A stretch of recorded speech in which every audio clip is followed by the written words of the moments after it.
How often do you stop to consider the overarching goals of our society? What traits we praise, what we build and create, the standards by which we measure success. What ideas saturate and pervade the bulk of private and public discourse, the subtle and overt values we proclaim and promote. This vast landscape of noise. To perpetuate humanity by any and all means, regardless of what that constitutes, what shapes we take, other life forms be damned by the mere virtue of being other. To always seek to own more, earn more, buy more, the endless distractions we chase. It's so all-consuming that we hardly seem to notice it. We've been slowly and carefully acclimated, deliberately deceived. The theft of our values has occurred so slowly, so gradually and consistently, that it's been successfully sold to us as good. We tell ourselves that this all must have been our choice, navigating the dissonance of being forced to live lives we know on some level we don't want to be living. It has become normal to us, and in that it has become easy to pay no mind.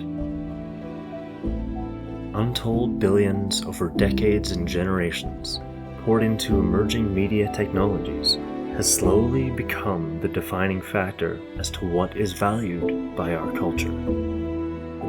What ideas spread are now more than ever the dictate of economy. Advertisements do far more than sell you products and services. They are, by a factor of exposure, shaping your values, and by extension the values of our culture, warping the lens through which society views itself. Note that whenever I talk of our society, I'm not speaking about the North or the West.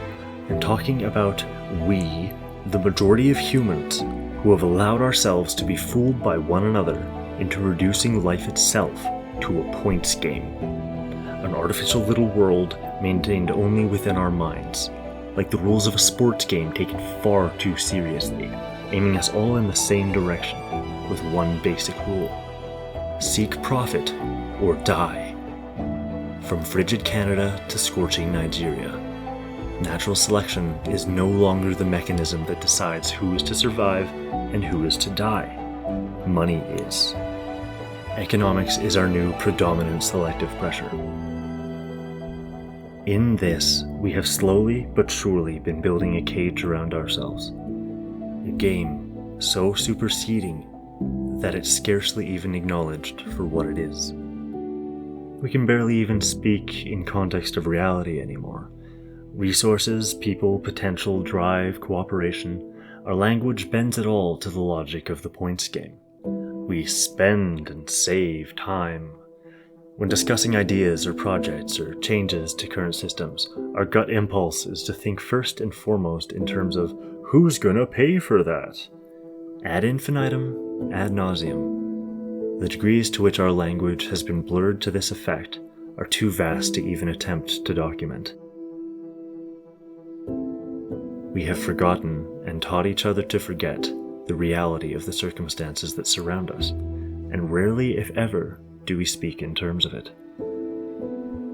The chronology of all things, the path through reality that items take as they shift and merge and become themselves, where they come from and where they end up, the actual systems at play with which humanity must learn to contend.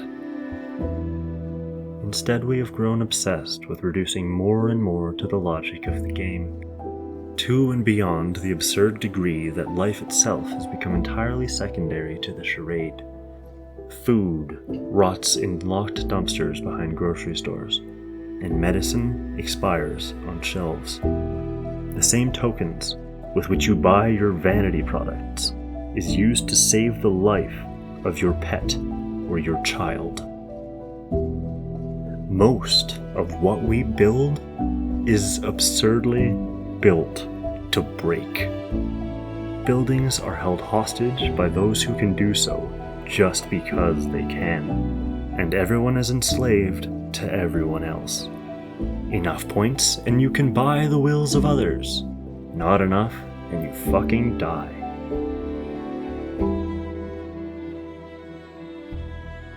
Most everyone on some level feels that something is wrong here.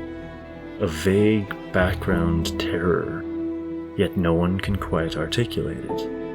We are endlessly distracted from the nature of the problems we face. Our vocabularies have been stunted. Our intellects have been neglected. Our nascent curiosity has been crippled, and our ambitions and passions are underdeveloped and derailed. We eat the simple answers we are fed, so we don't have to put in the effort of thinking through the complex situation that we are in. We have neglected our potential. That, at the core of it all, is what I consider most to be the tragedy of humanity. Immeasurable, wasted potential. Over a collective obsession with a game that never mattered. Lost in imagined problems of our own making that distract us from comprehending the actual problems we collectively face. Too many minds perceive the world to be the possession of humanity, rather than realizing humanity to be an aspect of the world. Too many minds do not care about the future of this world, because at the core of their systems of belief, they are focused on the next. Too many minds think more about wealth and social standing, pop culture and fashion, entertainment and distraction, than the actual nature of the conditions that surround and sustain us. Too many minds just exist, with no inner mechanisms by which they evaluate their own thoughts as they have them. They coast in whatever direction they were already heading, easily influenced by whatever ideas they chaos into being exposed to. Confusion reigns, and in this engineered confusion we are all rendered suggestible. But more than that, we ache for a meaning beyond that which we are told to find it in. We are at a place in our social culture where rats are drowned in buckets in labs to develop pills to sell to humans to keep them playing the game, to help people forget that life should be more than this, to just forget the ache and see the hollow vein fantasy as acceptable. A rat is placed in a bucket of water, with the water level just high enough for the rat to think it has a chance of getting out. Then, once a baseline is established, different substances are tested on them to see what keeps them swimming for longer, tricking them to hope in a scenario that is actually hopeless. An implicit admission via analogy that we are in a situation wherein hopelessness is not only normal and expected, but yet another thing to be profited off of. Rats. Swimming in circles to make other rats more points and keep the intersubjective mirage afloat before we all drown. As though the solution to this modern plague of despair is to be fought via chemically assisted denial, treating the game itself like it matters more than the lives of we, the players, who invent and maintain it within our heads. And if you don't agree, if you ache for our waning humanity, then it is you who are broken. Ultimately, what we must contend with is the following unfortunate truth. Those with the most capacity to change the world have the most motivation to keep things just as they are, because things as they are got them the influence, points, and the possessions by which their power is defined. By our actions and our laws, by our systems of governance and resource management, by the values reflected in how we spend our thought and time, it is quite apparent that our distracted complacency and mindless consumption has set us upon a trajectory from which we might never redirect ourselves. Unless we commit to a profound and reasoned reinventing of the way our species manages resources and the values we adhere to and promote.